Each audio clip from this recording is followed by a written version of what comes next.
നമ്മുടെ ചക്കേൻ്റെ മാങ്ങേൻ്റെ ഒക്കെ സീസൺ വീണ്ടും വന്നല്ലോ. കഴിഞ്ഞ ദിവസം നമ്മൾ ഉമ്മീൻ്റെ വീട്ടിൽ പോയി കഴിഞ്ഞപ്പോഴത്തേനും എന്താ അവിടെ ചക്ക ഉണ്ടായിട്ടുണ്ടായിരുന്നു. ഉപ്പേരി എന്ന് പറഞ്ഞാൽ എല്ലാവരുടെയും ഫേവറേറ്റ് ആണ്. പക്ഷേ ഇതിലുള്ള പണി എല്ലാവർക്കും മടിയായതുകൊണ്ട് തന്നെ ആരും ഇതിൽ അങ്ങോട്ട് മെനക്കെടാറില്ല എന്നാണ് സത്യം.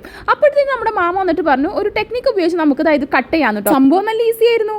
ഇതുപോലെ ഇങ്ങനെ വരഞ്ഞു കൊടുത്തിട്ട് ചുമ്മാ ഇങ്ങനെ ഇരുന്ന് കട്ട് ചെയ്താൽ മതി. പെട്ടെന്ന് പരിപാടി കഴിഞ്ഞിട്ടോ. അരിഞ്ഞു വന്ന് ലാസ്റ്റത്തെ ഈ പോർഷൻ നമ്മൾ യൂസ് ആക്കൂലേ, നമ്മൾ വേസ്റ്റിലിടും കേട്ടോ. അങ്ങനെ നമ്മൾ 2-3 മണിക്കൂർ കൊണ്ട് ചെയ്ത് തീർക്കുന്ന പരിപാടി മാമ വന്നിട്ട് നിസ്സാര സമയം കൊണ്ട് കംപ്ലീറ്റ് ആക്കിയിട്ടുണ്ട്. ഞാൻ ഫസ്റ്റ് ടൈം ആണ് കേട്ടോ ഇതുപോലെ ചക്ക അരിയുന്നത് കാണുന്നത്. അതുകൊണ്ടാണ് ഞാൻ ഇതെടുത്ത് വീഡിയോ ആക്കി പോസ്റ്റ് ആക്കുന്നത്. നിങ്ങളുടെ അവിടെ ഇങ്ങനെ കട്ട് ചെയ്യാറുണ്ടെന്നൊന്ന് കമന്റ് ചെയ്യാം കേട്ടോ. പിന്നെ എല്ലാം പെട്ടെന്നായിരുന്നു. അമ്മായി വേഗം ഉള്ളി മുളകൊക്കെ മൂപ്പിച്ച് ചക്കുപ്പേരി ഉണ്ടാക്കാനുള്ള പരിപാടിയിലായിരുന്നു. നോമ്പ് തുറക്കാനുള്ള സ്നാക്സും കാര്യങ്ങളും നമ്മൾ സൈഡിൽ ഉണ്ടാക്കിയിട്ടുണ്ടെങ്കിലും ഇന്നത്തെ മെയിൻ താരം നമ്മുടെ ചക്കക്കൂട്ടാനായിരുന്നു. നോമ്പ് തുറക്കാൻ സമയമായപ്പോഴത്തേനും നമ്മൾ എല്ലാ ഐറ്റംസും സെർവ് ചെയ്ത് വെച്ചിട്ടുണ്ടായിരുന്നു. ഫ്രൂട്ട്സും സ്നാക്സും അങ്ങനെ അതെല്ലാം കഴിച്ച് കഴിഞ്ഞിട്ട് നമ്മൾ നിസ്കാരം എല്ലാം കഴിഞ്ഞ് നമ്മുടെ മെയിൻ താരത്തിന് നമ്മൾ എടുത്തു ഗൈസ്. അടിപൊളിയായിരുന്നു, സൂപ്പർ ടേസ്റ്റ് ആയിരുന്നു കേട്ടോ.